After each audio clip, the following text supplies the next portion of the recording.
విశాఖపట్నంలో పార్టీ సంస్థాగత నిర్మాణాన్ని మరింత బలోపేతం చేయడమే లక్ష్యంగా YCP Uttarandhra regional coordinator Kurasala Kannababu ఆధ్వర్యంలో సమావేశం జరిగింది. ఈ సందర్భంగా కురసాల కన్నబాబు మాట్లాడుతూ, ఒక అబద్ధాన్ని పదే పదే చెబితే అదే నిజమవుతుందనే సిద్ధాంతం మీదే ముఖ్యమంత్రి చంద్రబాబు నాయుడు నడుస్తున్నారని విమర్శిస్తున్నారు.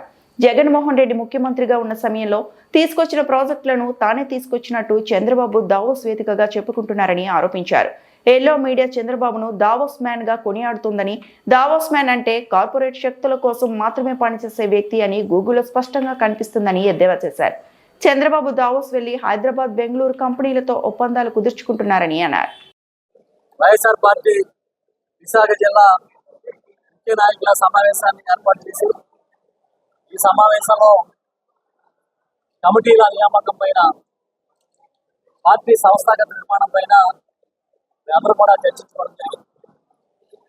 రేపు ఫిబ్రవరి 18వ తేదీలోగా మా నాయకుడు, మా పార్టీ అధ్యక్షుడు శ్రీ జగన్మోహన్ రెడ్డి గారి ఆదేశాల ప్రకారం కమిటీల నియామకం అంతా అనుబంధ సంఘాల కమిటీతో సహా పూర్తి చేయాలని ఒక టార్గెట్ పెట్టుకున్నాం. ప్రతి వార్డులోనూ ప్రధాన కమిటీ, అనుబంధ సంఘాలతో సహా అన్ని సంఘాలను కూడా నియామకం చేస్తాం. ప్రతి ముఖ్య కార్యకర్తని ఈ నియామకాల్లో తీసుకొచ్చి మనందరినీ కూడా సంస్థాగత నిర్మాణంలో భాగస్వామ్యం చేయబోతూ ఉన్నాం.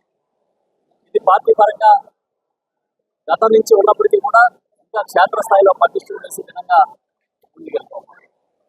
ఇంకా రెండో విషయం ఏంటంటే, చెప్పిన అబద్ధాన్ని పదే పదే చెబితే అది నిజమని నమ్మించవచ్చు అనే ఒకే ఒక సిద్ధాంతం మీద చంద్రబాబు నాయుడు ఆధారపడి పనిచేస్తా ఉన్నాడు. వాళ్ళు ఆ సిద్ధాంతం ప్రకారమే దావోస్ వెళ్ళి కూడా మంచి అబద్ధాలని అక్కడ మార్కెటింగ్ చేస్తూ ఉన్నాయి.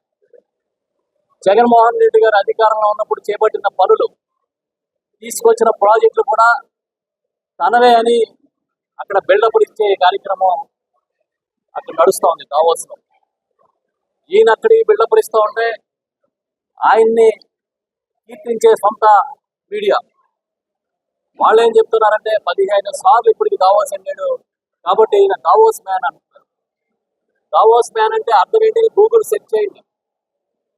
కార్పొరేట్ శక్తుల కోసం మాత్రమే పనిచేయగలిగిన వాడు, సామాన్యుల్ని పట్టించుకునే వాడు అనే అర్థం చెప్తుంది గూగుల్.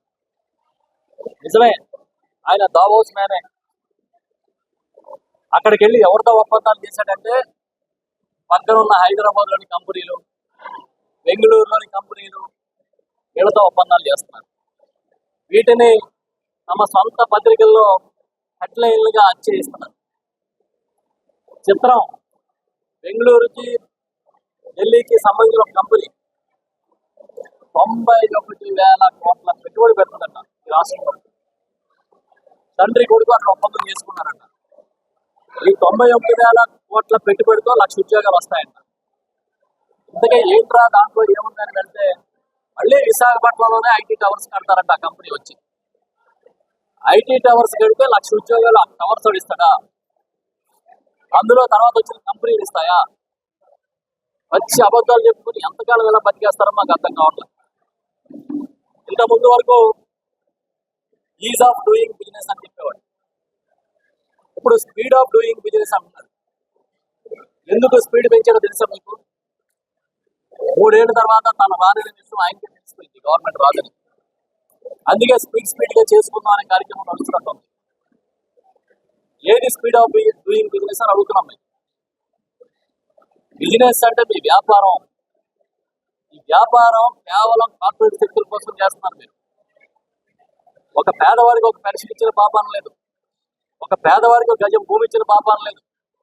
విశాఖపట్నంలో మాత్రం ఒక కప్పు టీ కన్నా తక్కువ ధరకి ఎకరం భూమి ఇచ్చేస్తా ఉన్నారు. ఆయన చెప్తా ఉన్నాడు దావోస్లో, అక్కడ పెట్టుబడిదారులు మీరు రండి, మీకు ఇచ్చే ప్రోత్సాహానికి ఒక ఎస్క్రో అకౌంట్ ఓపెన్ చేస్తామని. అంటే ఎస్క్రో అకౌంట్ అంటే దానికోసం మాత్రమే నిధులు ఖర్చు పెట్టే విధంగా, నిధులు విడుదల చేసే విధంగా, ఇంకా దేనికి ముట్టుకోకుండా ఒక అకౌంట్ ఓపెన్ చేస్తారు. ఆ అకౌంట్ పెట్టుబడిదారులు ప్రోత్సాహకాలకి ఓపెన్ చేస్తారంట. కానీ రాష్ట్రంలో ఉన్న ఎంఎస్ఎంఈకి ఇవ్వాల్సిన ప్రోత్సాహకాలు ఇవ్వలే. ఎస్సీ ఎస్టీలకి ఇవ్వకపోతే వాళ్ళు ఏపీఐసి ఆఫీస్ ముందు ఎస్సీ ఎస్టీకి సంబంధించిన చిన్న చిన్న పారిశ్రామికవేత్తలు తమ కాళ్ళ మీద తాము నిలబడదామని పరిశ్రమలు నడుపుకుంటున్న వాళ్ళు ధర్నా చేస్తుంటే అరెస్టులు చేయించాడు.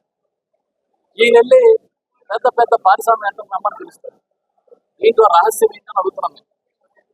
మన దగ్గర పుట్టి మన దగ్గర చిన్నదో పెద్దదో ఒక ఇండస్ట్రీ పెట్టి దాన్ని నడిపి 10 మందికి ఉపాధి ఇచ్చేవాడికి మనం సాయం చేయలేకపోతున్నాం. పెద్ద పెద్ద కంపెనీలని ఎక్కడెక్కడ ఉన్న కుబేరుల్ని పట్టుకొచ్చి ఇక్కడ భూములన్నీ పంచుతానంటాం. ఇది ఎక్కడ న్యాయం అని అడుగుతున్నాం. కాకినాడలో గ్రీన్ అమోనియా కంపెనీని గ్రీన్ గో కంపెనీ స్టార్ట్ చేస్తే ఇప్పుడు అక్కడికి వెళ్ళి తండ్రి కొడుకు చెప్తున్నారు ప్రపంచం అంతా గ్రీన్ అమోనియా కోసం ఆలోచిస్తుంటే మేము అప్పుడు ఎగుమతి చేసే స్థాయికి వచ్చామన్నాడు.